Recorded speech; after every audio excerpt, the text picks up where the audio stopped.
सुप्रभात दोस्तों आज हम लोग जो है तस्लीमा नसरीन की फेमस उपन्यास बेशरम को पढ़ेंगे। इसकी समीक्षा करेंगे क्योंकि पढ़ने के लिए तो बहुत मोटी किताब है ये।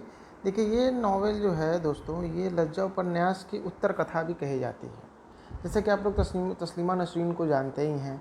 इनकी जो इन्होंने उपन्यास के माध्यम से जो उन्होंने अपनी बातों को एक्सप्रेस किया जिस तरीके से, वह आज के युग में ख़ास तौर से मुस्लिम समुदाय के लिए वो बहुत ही ज़्यादा बहादुरी का काम था, एक तरह से कह सकते हैं। क्योंकि तस्लीमा नसरीन की जो भी चीज़ें हैं, जो उन्होंने लज्जा में, क में, बेशरम में जो भी चीज़ उन्होंने लिखी है, वो एक तरह से क्रांतिकारी तौर पे जानी जाती थी।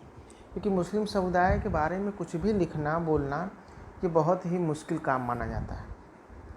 तस्लीमा नसरीन का यह उपन्यास उन लोगों के बारे में है जो अपनी जन्मभूमि को छोड़कर किसी और देश में, दुनिया के अलग अलग हिस्सों में एकदम अलग ही माहौल में रहते हैं, जहाँ पर जो जीवन वो जीना चाहते हैं अपने देश में, वह जीवन न जी करके किसी दूसरे देश में जी रहे होते हैं। और ये अब इसको कहने की ज़रूरत नहीं है कि तस्लीमा नसरीन ने यह जीवन बहुत ही नज़दीक से जिया है।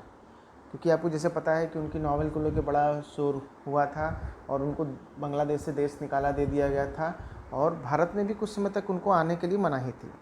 उनकी सबसे वर्ल्ड फेमस जो बुक थी लज्जा के लिए उन्हें जो देश के कट्टरपंथी लोग थे उन्होंने उन्हें देश से बाहर निकाल दिया था।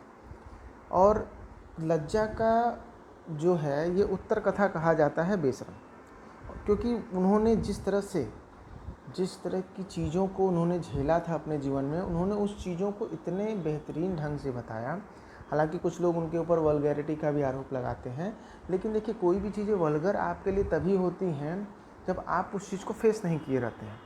कहने का मेरा तात्पर्य है कि तस्लीमा नसरीन ने जो चीज़ें अपने जीवन में झेली थी, जिस कष्ट को, जिस पीड़ा को उन्होंने महसूस किया था, उन्होंने अपनी किताबों के माध्यम से बताया।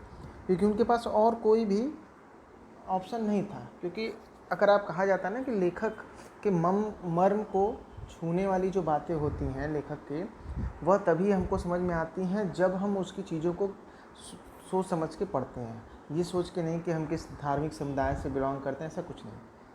देखिए, यह उपन्यास के जितने भी कैरेक्टर्स हैं वह निश्चित रूप से उनके चेहरों को, मतलब उनके अंदर की चीज़ों को वो बाहर लाने का काम करते हैं। जैसे कि जिस प्रकार से सांप्रदायिक उन्माद और अत्याचार के चलते लोगों को अपना घर छोड़ना पड़ता है, ऐसा बहुत सारे उदाहरण पड़े हुए हैं हमारे इतिहास में। जैसे 1947 का जो था वो अपने आप में सबसे विभत्स माना जाता है। उसके अलावा जो भी दंगे होते हैं जिसमें लोगों को अपना घर छोड़ करके दूसरी जगह जाना पड़ता है, ये सारी चीज़ें बहुत ही कष्टप्रद होती हैं। और एक ऐसा माहौल जिसमें कि आप जीवन जीना तो चाहते हैं लेकिन आपको जीने नहीं दिया जाता है। तो इस मामले में तस्लीमा नसरीन की बेशरम जब आप पढ़ेंगे तो आप एक रिलीजन से बिलोंग होकर के मत पढ़िए, आप एक कास्ट से बिलोंग होकर, कम्युनिटी से बिलोंग होकर मत पढ़िए, एक इंसान ह्यूमैनिटी के नाते पढ़िए।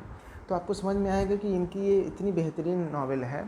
लज्जा भी आपने पढ़ी होगी, कभी पढ़ा होगा, लेकिन ये लज्जा के बाद की जो और कहानियाँ थीं जिसमें कुछ नए पात्र इन्होंने गढ़े और ऐसी चीज़ें फिर से उन्होंने एक्स्ट्रा बताई हैं जो कि हम अपने आसपास समाज में देखते हैं, समझते हैं, लेकिन हम उस पर कोई रिस्पॉन्स नहीं देते हैं।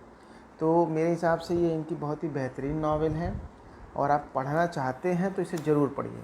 क्योंकि आप अगर साहित्यिक चीज़ों के शौकीन हैं तो आपके लिए नावल ये बहुत ही बेहतरीन ऑप्शन है।